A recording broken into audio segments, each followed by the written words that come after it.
आज की short analysis में हम डिस्कस करेंगे डाबर इंडिया स्टॉक के ऊपर। दोस्तों ये स्टॉक अगर आप देखो तो सितंबर 2024 से करेक्शन के अंदर चल रहा है। ओवरऑल अगर आप देखो तो ये स्टॉक ने 4 महीने यानी पूरा एक क्वार्टर करेक्शन में बिता दिया और करेक्शन में भी दोस्तों स्टॉक ने यहाँ पर दोनों तरह का करेक्शन दिया। मोस्टली ये स्टॉक ने प्राइस वाइज करेक्शन दिया जहाँ पर ये stock deep down side correct हुआ, फिर स्टॉक ने टाइम वाइज करेक्शन के अंदर एक थोड़ी साइडवे कंसोलिडेशन करी और एक स्ट्रॉन्ग बेस बनाकर ब्रेकआउट किया है। और दोस्तों ये स्टॉक के अंदर मल्टीपल पॉजिटिव फैक्टर्स ट्रिगर हुए हैं जिसके तहत ये स्टॉक करंट लेवल से अपसाइड में 5 to 6% रनअप के लिए रेडी है। लेकिन दोस्तों यहाँ पर कोई भी हमारी बाय सेल होल्ड रिकमेंडेशन नहीं है, ये प्योरली एजुकेशन पर्पस से मैं अपना पॉइंट ऑफ व्यू आप लोगों के सामने शेयर कर रहा हूँ। कोई भी पोजीशन लेने से पहले अपने फाइनेंशियल एडवाइज़र को ज़रूर कंसर्न कर लेना। दोस्तों आप लोग देख सकते हो कि ये वो टॉप था जहाँ से एक डाउनवर्ड स्लोपिंग पैरेलल चैनल के थ्रू करेक्शन स्टार्ट हुआ और जब तक स्टॉक ये डाउनवर्ड स्लोपिंग पैरेलल चैनल में था स्टॉक प्राइस वाइज करेक्शन के अंदर एंगेज रहा और यहाँ पर back to back lower lows trigger हुए। फ्रेंड्स अगर आप देखो तो फर्स्ट लोअर लोज यहाँ हिट हुआ, सेकेंड लोअर लोज यहाँ पर, थर्ड लोअर लोज और लास्ट लोअर लोज यहाँ हिट हुआ और जैसे ये downward sloping parallel channel upside में ब्रेकआउट हुई इससे मल्टीपल हायर हाइज को ब्रेक करके उसके अबाउ सस्टेन क्लोजिंग देकर कंफर्म कर दिया करेक्शन कंप्लीटेड। यहाँ पर हमें दो मेजर पॉजिटिव सिग्नल मिले। पहले तो उसने डाउनवर्ड स्लोपिंग पैरेलल चैनल को अपसाइड में ब्रेक किया जिसकी वजह से जो डाउनफॉल आ रहा था वहाँ पर एटलीस्ट ब्रेक लग गई और सेकेंडली इसके जो लोअर लोज थे वो हायर हाइज में शिफ्ट हुए जो हमें कंफर्म करता है कि स्टॉक के अंदर बॉटम लग गई है और अपसाइड मोमेंटम के लिए रेडी है। अनलेस एंड अनटिल यहाँ पर कोई नया लोअर लोज ट्रिगर ना हो तब तक दोस्तों ये स्टॉक अपसाइड बाउंस के लिए रेडी है। और फ्रेंड्स बात कर लेते हैं यहाँ पर डाइवर्शन की। तो दोस्तों अगर आप RSI डालकर चेक करो तो आपको यहाँ पर क्लियरली पॉजिटिव डाइवर्शन विटनेस होगा। प्राइस एक्शन के जो लोअर लोज स्विंग अगर आप देखो तो वो डाउन साइड की तरफ टिल्ट हुए हैं, वही RSI के अंदर देखो तो अपसाइड में टिल्ट होकर यहाँ से हमें ब्रेकआउट मिल रहा है जो एक अपसाइड मोमेंटम पंप करेगा स्टॉक के अंदर।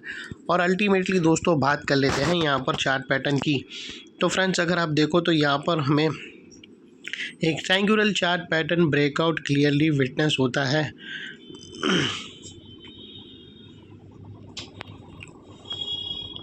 दोस्तों अगर आप देखो फ्रेंड्स अगर आप देखो तो यहाँ पर हमें एक ट्रायंगुलर चार्ट पैटर्न ब्रेकआउट होता हुआ विटनेस होता है।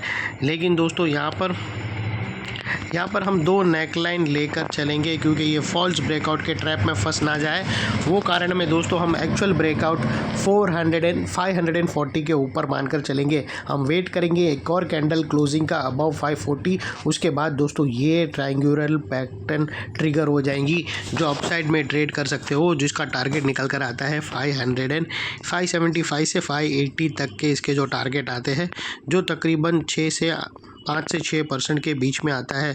और यहाँ पर एक नॉर्मल सा एक रेजिस्टेंस रहेगा जो ये स्टॉक फेस करेगा 559 के आसपास, जहाँ पर एक पॉसिबिलिटी भी हो सकती है कि स्टॉक वहाँ रिजेक्शन फेस करके वापस नेकलाइन को रिटेस्ट करके फिर से स्टॉक बाउंस करे, तो ये भी एक और पॉसिबिलिटी रहेगी। और दोस्तों यहाँ पर स्टॉप लॉस जब लगेंगे जब ये दोनों नेकलाइन के ऊपर सस्टेन क्लोजिंग मिलेगी, उसके बाद आप अपने एडवाइज़र को पूछकर ब्रेकआउट कैंडल के लो के नीचे क्लोजिंग बेसिस पे या फिर नियरेस्ट लोअर स्विंग या फिर ATR की भी हेल्प ले सकते हो।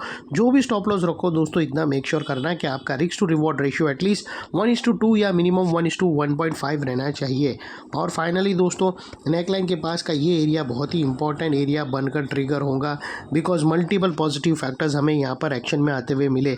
दोस्तों यही एरिया पे हमने डाउनवर्ड स्लोपिंग पैरेलल चैनल को अपसाइड में ब्रेकआउट होता हुआ देखा, लोअर लोज हायर हाइज में शिफ्ट होते हुए मिले, पॉजिटिव क्लियर डाइवर्शन RSI और प्राइस एक्शन के थ्रू मिला और यहाँ पर ही ascending triangular chart pattern almost ready है। सिर्फ हमें कंफर्मेशन कैंडल का वेट है अबाउ नेकलाइन के ऊपर क्लोजिंग का, फिर जैसे ही क्लोजिंग मिलेंगी फिर ये एरिया जो अभी तक एक रेजिस्टेंस है वो अल्टीमेटली स्ट्रॉन्ग सपोर्ट बनकर ट्रिगर होगा और इतने बड़े स्ट्रॉन्ग सपोर्ट के नीचे फिर क्लोजिंग बेसिस पे आप लोगों का स्टॉप लॉस रहना चाहिए जो आसानी से हिट ना हो। और अगर ट्रिगर हो जाता है तो दोस्तों नो इफ़ नो बट सीधा स्टॉप लॉस देकर फिर ट्रेड को वाइंड अप कर देना चाहिए। ये थी हमारी शॉर्ट एंड स्वीट एनालिसिस। अच्छी लगे तो प्लीज़ चैनल को लाइक शेयर सब्सक्राइब ज़रूर करना। Thank you. जय हिंद।